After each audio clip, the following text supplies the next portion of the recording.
3년간의 고등학교 생활을 돌아보며 얼마나 열심히 살았는가 총정리하는 시간 졸업식.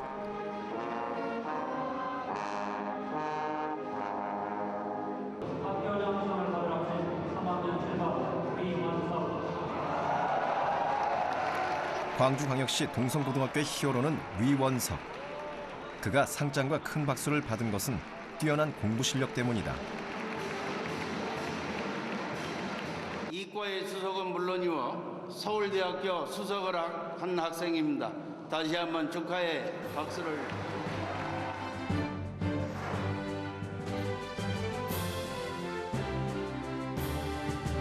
이렇게 말하면 좀 그렇지만 7시간은 잤을 것 같은데요. 열심히 안 하는 것 같은데 자기 스스로는 굉장히 하는. 그러니까 서서 걸어 다니면서도 굉장히 머릿속으로 많이 정리를 한다라고 이야기를 하더라고요. 내가 지 방에 들어가면 탁 푼단 말이죠. 그러면 상식적으로 그게 무슨 만화책이거나 예? 뭐 야동이거나 그래야 될 거 아니에요. 근데 가서 야 뭐야 보면은 뭐 공업수학 이런 거 풀고 있다가 들키죠. 위원석. 그는 과연 어떻게 공부했을까?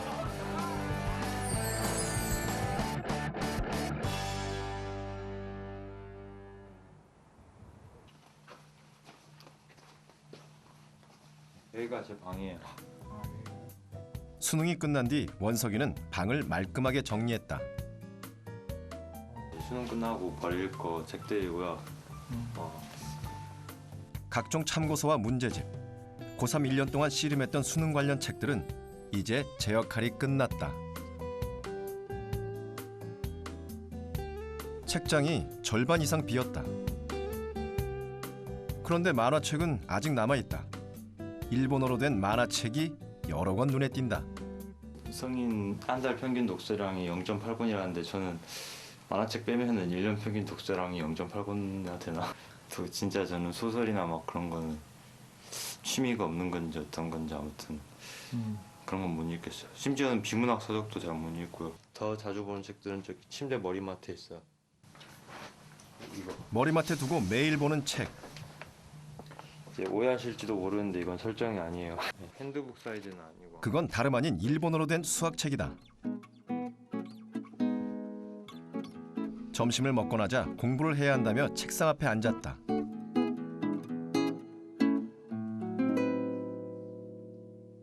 이런 상태로 과연 공부가 될까? 피곤해요? 네. 피곤해? 한동안 계속 딴짓만 한다.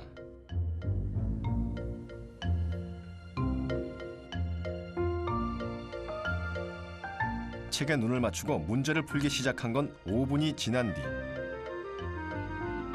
방금 전까지 졸음 가득했던 눈빛이 달라졌다.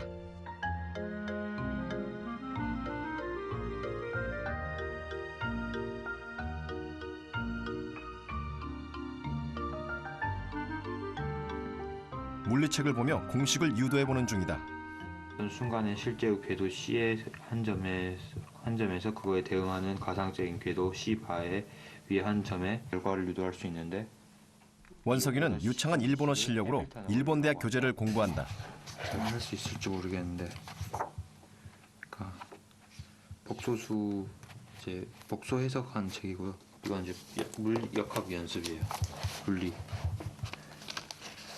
수학과 물리를 좋아하다 보니 일본 대학 진학을 꿈꾸게 됐고 일본어 또한 그래서 공부하게 됐다. 이공계 쪽에 관심을 가지면서 그냥 자연스럽게 알아보게 된 거죠. 위원석은 일반 고등학교를 다니면서 2009학년도 일본 도쿄대 물리학과에 합격했다. 더욱이 700명이 겨룬 국비장학생 선발고사에서 수석을 했다.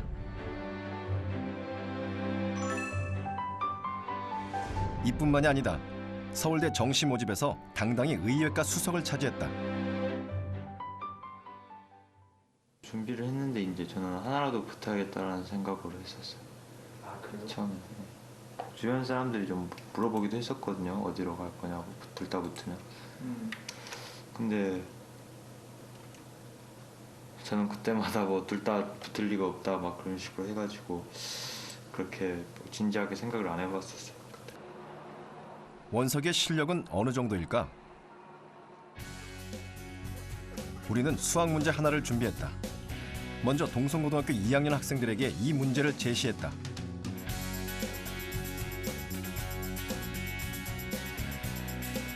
(1984학년도) 일본 도쿄대 입학시험에 출제됐던 문제.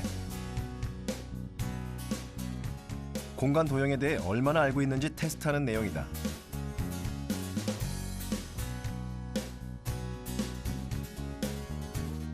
고등학교라기보다는 대학교 한 3, 4학년도 수준이라고 볼 수 있겠습니다. 그리고 유형 자체가 아까도 말씀드린 것처럼 좀 다르기 때문에 지금 애들은 조금 힘들어할 것 같습니다. 주어진 시간은 20분. 풀이가 시작됐다.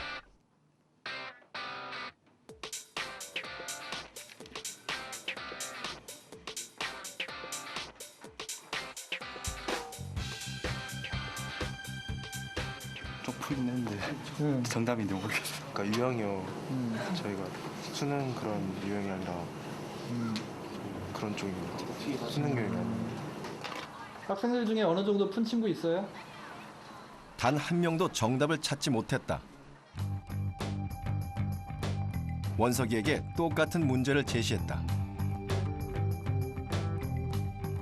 풀이 방법을 찾아내는 데 걸린 시간은 고작 2분. 이 변환의 핵이 어차피 1차원이 있으니까 속박 조건을 2개를 만들어주면은 이제 그 상이 1차원이 되거든요.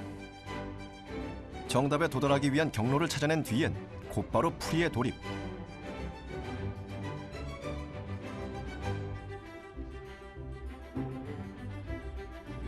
잠시 후 연습장엔 질서정연하게 풀이 과정이 기록됐다.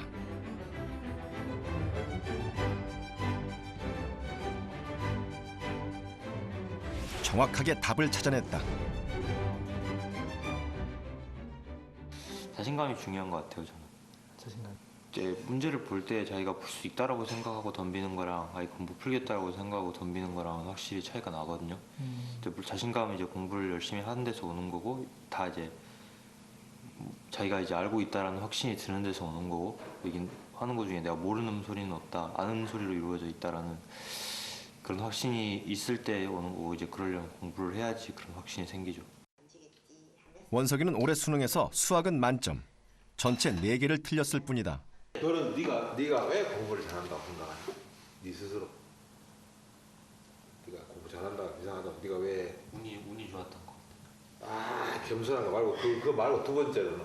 아니 그러니까 하고 내가 노력을 안 해도 그 자리까지 올라갈 수 있는 뭐였다고는 절대 생각 안 하거든.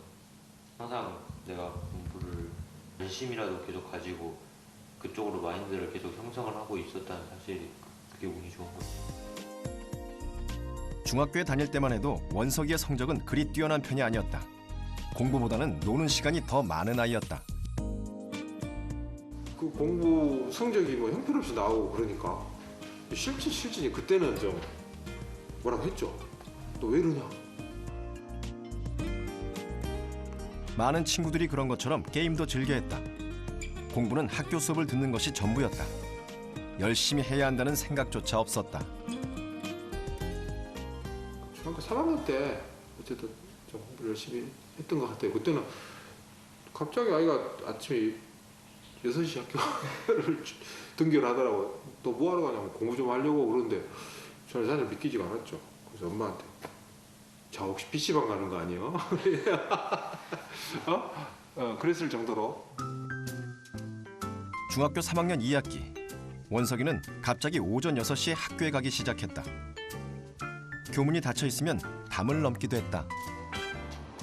제가 제 스스로를 생각해 볼 때 진짜 의지도 없고 매일매일 무기력하게 막 그렇게 하는 대로 살고 뭐 공부고 뭐고 하지도 않고, 그래가지고 어느 날 생각해 보니까 제 자신이 무지 막 한심하고 좀 슬픈 거예요. 이제 그래가지고 이제 공부까지는 아니더라도 일단 부지런해져 보자라는 생각으로 일단 아침에 6시쯤 이제 일어나가지고 학교를 갔었거든요.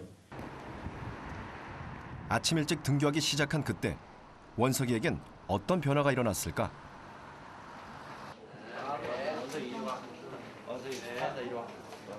그를 기억하는 많은 선생님들이 대학 입학을 축하해 주셨다. 잘했네. 아주 열심히 했네. 중학교 때도 아주 열심히 하던데 아주 여기에서 힘없이 하는구나. 선생님들은 원석이의 성적이 크게 올랐다고 한다.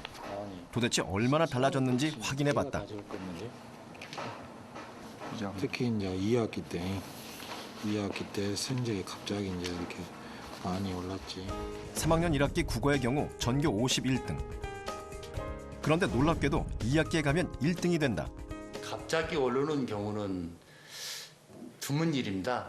예, 대부분이 1등을 하더라도 2등과 아주 근소한 점수 차로 1, 2등을 했습니다만은 위원석이처럼 2등과도 상당한 격차를 두고 1등을 한다고 하는 것은 드문 일입니다. 예. 학교에 일찍 오면 다 그렇게 성적이 오르는 걸까? 어디가? 사실 처음부터 공부가 잘 된 건 아니었다.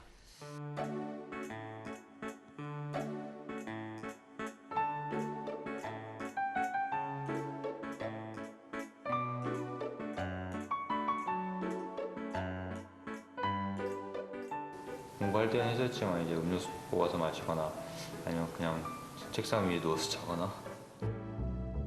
이제 심심하잖아요. 그러다 보면 이제 교실 앞에 가서 물론 컴퓨터를 할 때도 있고 뭐 딴 걸 할 때도 있지만 또 공부를 할 때도 있었죠. 깨우지도 않았는데 6시 되니까 일어나서요. 이제 자고 있으면 와서 밥 달라고 그럴 때도 있고 어쩔 때는 혼자 챙겨 먹고 가고 없어요. 엄마 갈게요. 그리고 나가보면 없어요, 애가. 제가 아침에 뭘 하나 그랬죠. 근데 좀 한 며칠 그러다 말겠지 그랬었어요. 근데 정말로 매일 그러는 거예요. 처음엔 무엇을 해야 할지 몰라 방황했지만 매일 거르지 않고 일찍 나오다 보니 책이 손에 잡혔다. 불과 2달 만에 원석이는 완전히 공부에 빠져들었다.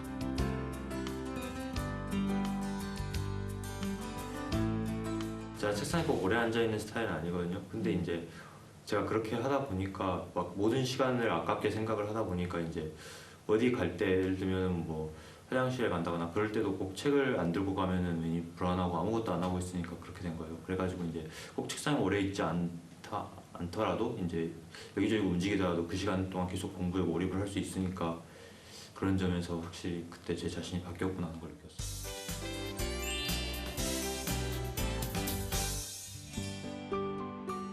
공부에 관심을 갖고 수업에 열중하다 보니 모르는 부분이 분명하게 보였다. 그건 1, 2학년 때 놓친 부분들이었다.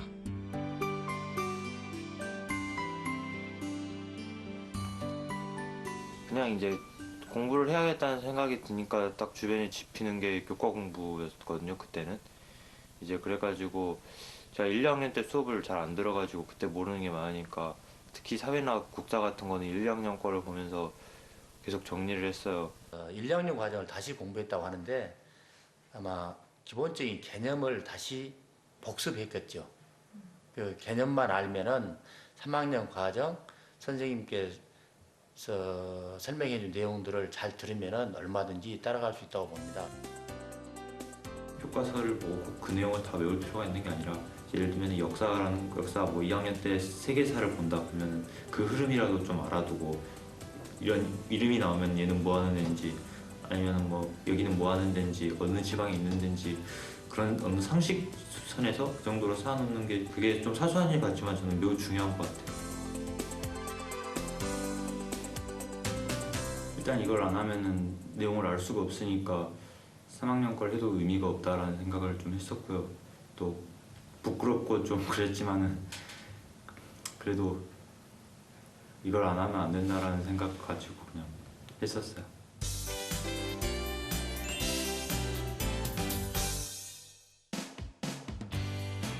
(6개월) 뒤 고등학교에 진학한 위원석의 성적은 일취월장. 전국 0.01% 최상위권에 진입해 있었다.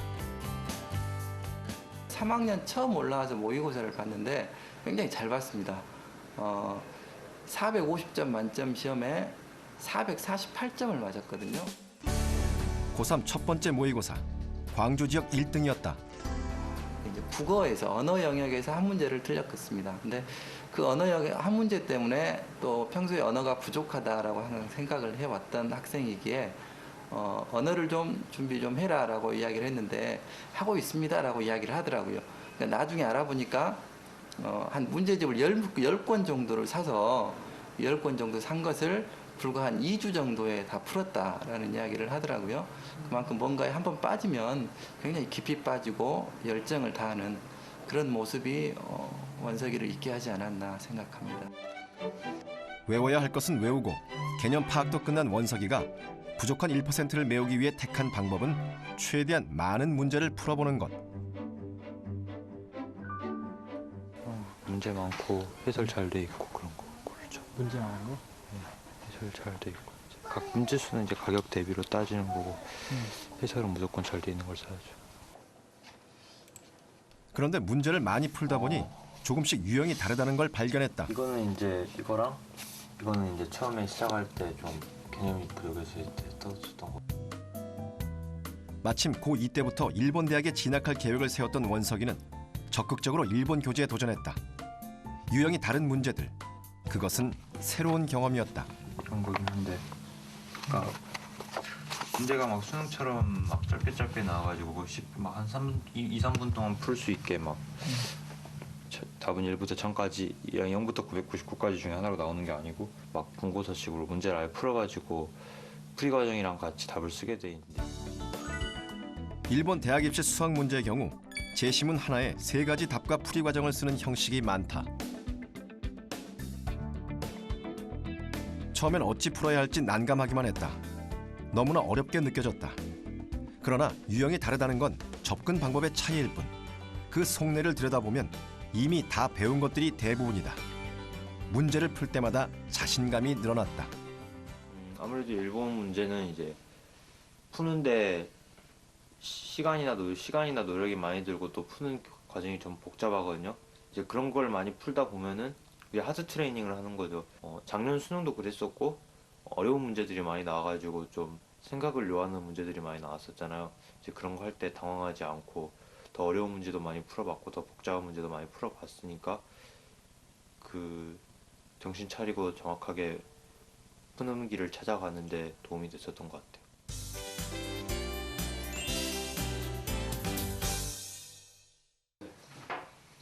요즘 원석이를 가장 부러워하는 사람은 동생 위원우. 6과 6의 약수가 1, 2, 3이잖아. 열심히 공부를 해도 형만큼 성적이 나오지 않는다. 하루 24시간 주어진 시간은 똑같은데 무슨 차이가 있는 걸까? 이게 중앙이고. 제가 볼 땐 공부를 뭐 이렇게 이만큼 뭐 열심히 하지만 서울대 수사갈 정도로 공부를 하지 않기 때문에 솔직히 나오는 결과를 보면 불공평하구나 그렇게 생각할 수도 있지만 확실히 형은 남들이 오랫동안 할 양을 집중해서 단계에 끝내니까 그런 게 가능하지 않나. 원석이는 매일 하루 공부 분량을 정한다. 이제 하루에 이만큼을 풀겠다. 또 그래가지고 이거 공부를 한 날엔 또 그 다음에 이만큼을 풀고 이만큼을 풀고. 이때 중요한 것은 자신이 소화할 수 있는 양을 적당히 조절하는 것. 계획을 꼼꼼히 세울 필요는 없고 이제 그러다가 너무 꼼꼼히 세우면 피곤해지고 막 또 융통성이 없어져가지고 막 다 통째로 막 흔들리고 하니까 사실 계획을 막 그렇게 꼼꼼하게 세울 것까지는 없는 것 같아요. 여기가 책상인데요. 네, 아버지가 공부하라고 사주긴 했는데 사주시긴 했는데 공부는 저기 주로 학교 갔다 오면 침대에 누워서 하죠. 들어가지고 이렇게 내 깔고 이렇게. 아니 이렇게 하면 보통 집중력이 잘 안 된다고 사람들이 막 그러는데.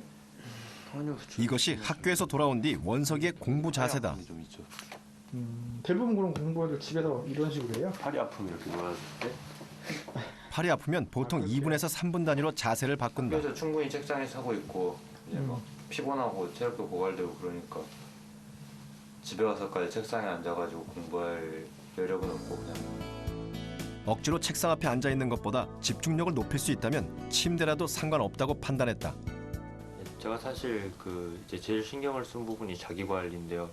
뭐 매일 밤 12시에 자가지고 7시에 일어나는 식으로 7시간씩 충분히 자면서 그런 수면 시간 관리나 또 아니면은 매일 밥을 일정한 시간에 먹고 또 아침밥은 꼭 먹는 그런 식사 관리나 또 너무 컴퓨터나 막 다른 행동을 너무 많이 해가지고 신체 리듬을 깨는 그런 행동 관리 같은 거를 계속 꾸준히 그 3학년 동안 열심히 해가지고 그러면서 제 몸의 컨디션을 버리지 않고 계속 좋은 컨디션으로 유지하는 그런 거에 신경을 많이 썼던 게 진짜 제가 뭐 시험 볼 때 전에 특히 그랬고 또 공부도 계속 그렇게 좋은 컨디션으로 한 게 진짜 많이 도움이 된 것 같아요. 마음이 즐거우면 능률은 배가 된다. 원석이는 가장 편하고 재미있게 공부하는 방법을 찾았다.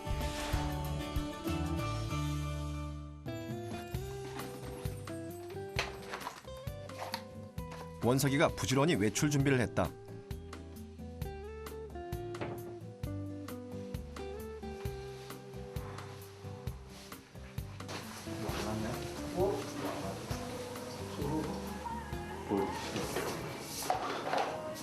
샀던 거야? 네, 옛날에. 끌고 그냥. 네. 이게 너무 큰 거 같아. 동생의 말 한마디에 옷을 갈아입고 만다. 신경 많이 쓰네요.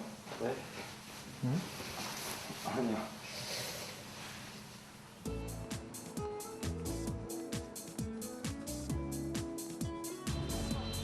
최대한 멋지게 차려입고 원서이가 찾아간 곳은 동네 작은 학원이었다. 엄지 좀 줘, 얘들한테. 수원이에요? 수원반에. 네. 수원반이요? 그 안에. 중학교 1학년 무렵 다녔던 학원이다. 요즘 원석이는 일주일에 2번 이곳에서 후배들을 가르치고 있다. 그런 거 같아. 아까 나갔을 때는 통과 열심히 잘해. 네. 나가서 밥 좀 먹고. 저 이번 주까지밖에 못 나올 것 같아 아마. 그래야. 네. 다음 주부터 서울 올라가서 그래? 맞고. 잠깐 짬을 내 아르바이트를 하는 것이다. 그 정점이 있고 이 정점에서의 내분이라고 생각해도 되고 외분이라고 생각해도 되고. 도쿄대도 국비 장학금을 받게 됐고 서울대 의예과도 수석을 했기 때문에 등록금 걱정은 없다.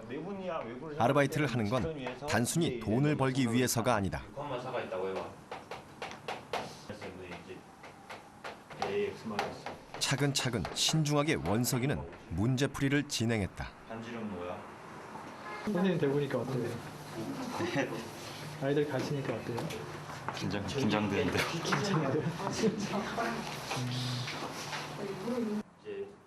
다 아는 내용도 가르치다 보면 새롭게 보일 때가 많다. 가르치면서 내가 혹시 뭐 부족했던 부분이 있나 그런 좀 뭐 멘토링도 해볼 수 있고 수학을 보는 관점이 똑같은 내용을 보는 관점이 여러 가지가 있을 수 있잖아요. 근데 꼭 그냥 한두 가지 관점에서만 보다가 또 새로운 관점을 보게 되는 것 같아요. 가르치다 보면.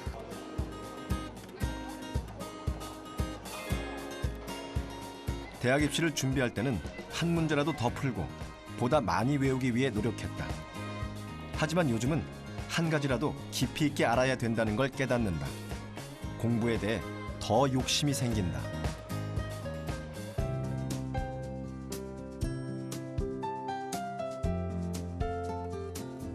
현재 원석이는 도쿄대 물리학과로 진학할 것이냐, 서울대 의예과로 갈 것이냐, 중대한 선택의 갈림길에 서 있다.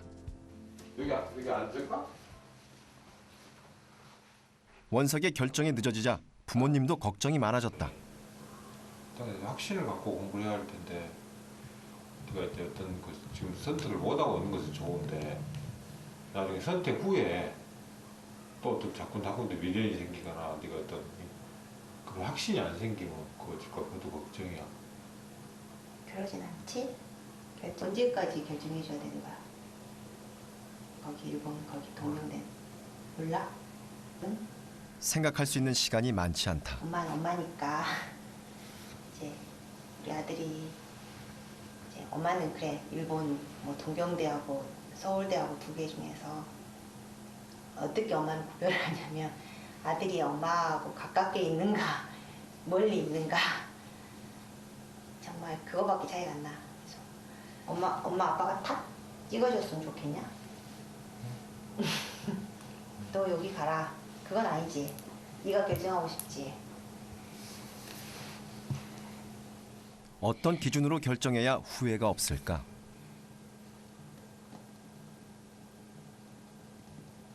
물론 둘 중에 하나를 얻어야 된다는 관점에서 볼 수 있지만 또 둘 중에 하나를 버려야 된다는 관점에서 볼 수도 있잖아. 아예 다른 삶이잖아. 막 하나는 외국에 나가가지고 막 그 살다가 평생 외국에 살게 될 수도 있고 진짜 막 180도 달라질 거라는 건 아는데 어떤 선택을 하느냐에 따라서 그러니까 더 결정이 안 돼요. 고등학교 3년 동안 원석이가 지치지 않고 굴곡 없이 공부할 수 있었던 것은 스스로 선택한 것이었기 때문이다. 이 책이 뭐 서울대 가면 필요 없는 거 아닌가요? 필요 없겠죠. 전혀 필요 없겠죠. 근데 왜 사왔어요? 네. 동경대를 가려고 산 건가? 좋아하는 거니까. 내가 가장 재미있게 할 수 있는 공부, 그것이 선택 기준이다. 사실 공부하는 요령도 중요하고 뭐 자기 머리가 얼마나 좋은지도 중요하고 선생님도 중요하죠. 하지만은 이제 가장 중요한 거는 자기가 어떻게 마음을 먹느냐에 달렸다고 생각해요.